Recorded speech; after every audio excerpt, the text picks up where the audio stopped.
All right, everyone, and hello. Welcome to number 217, tied. Blood Orange Bishaten in our 20th anniversary Monster Hunter countdown. First only appearance in Monster Hunter Rise Sunbreak, subspecies to the normal Bishaten. What is there to say about Blood Orange Bishaten? He's okay. A lot of subspecies that, based on how Monster Hunter Rise Sunbreak goes, you don't necessarily fight them a lot. Cool looking set. You know, is he a monkey or is he a bird? A little bit of both. I mean, I guess that's like the Tengu sort of aesthetic. Good enough looking gear.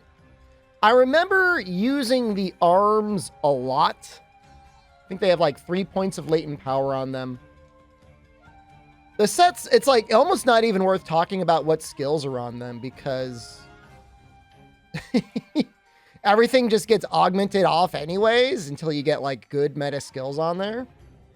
Hit zones are typical for Sunbreak, like insanely weak to raw on the head and, you know, the decent enough water. Statuses, nothing really home to write about. I don't know. It's Sunbreak. What do you want me to say? The fight itself, though, I mean, is good. This is me using bow for the first time in probably a year.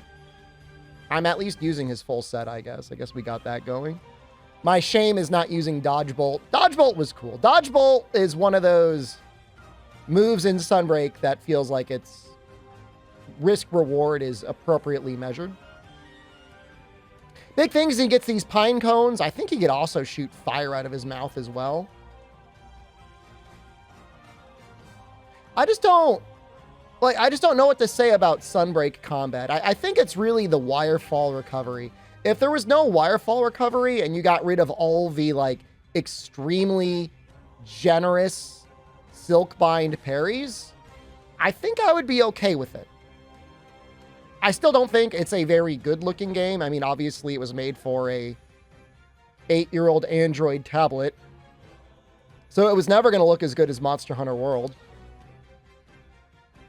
But Bishaten, Blood Orange Bishaten particularly is fun because you could really learn the proper positioning based on what sort of pine cone explosions he's going to do. And have like really, really safe zones. Like I'm sure if you fought him enough, you would know exactly where to go in terms of those two spinning pine cones and then exactly where to go right in front of him. I have not fought him enough to know that. I'm unfortunately, I do not have that knowledge. That's cool. Look at him shoot the fire out of his mouth. That looks pretty good. Like beam effects are okay. Where is he holding on to those pine cones? He store them like in his armpits?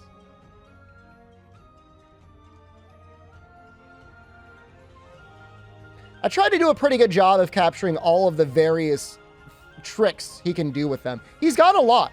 I mean, they definitely put the effort in to this monster, to making him have like a wide variety of things. I'm not sure exactly how that minefield he does, like how that's supposed to catch you out. Guess it just is what it is. I don't think this armor set I particularly over-augmented. I think for the majority of the Rise monsters, the Sunbreak ones especially, I'm going to try to avoid using like heavily augmented stuff. Because if we're just fighting the normal version, I mean, is it cheating? I guess it's not. They give it to you, but you're intended to be using that sort of stuff against them. Does he laugh? I think he laughs when he hits you. Might have an actual dynamic reaction. I think that KO is from that little steak I put in his face. Yeah, feel free to sack beat me or whatever in the comments if I got something wrong about this game. I love Monster Hunter. I'm sorry. Sunbreak just isn't it for me. It just never hit. It was fun when it first came out. It was just title update 2 and onwards. It was not great. Okay, so up next, 216 Copper Blaganga. First and only appearance in Monster Hunter Freedom Unite. Interesting subspecies. I mean, this is before 3rd gen, so they weren't cooking that much, but he's definitely quite a bit different than normal Blaganga. Good weapons. You'll have to hear about it tomorrow. Thank you for watching. I love you. Goodbye.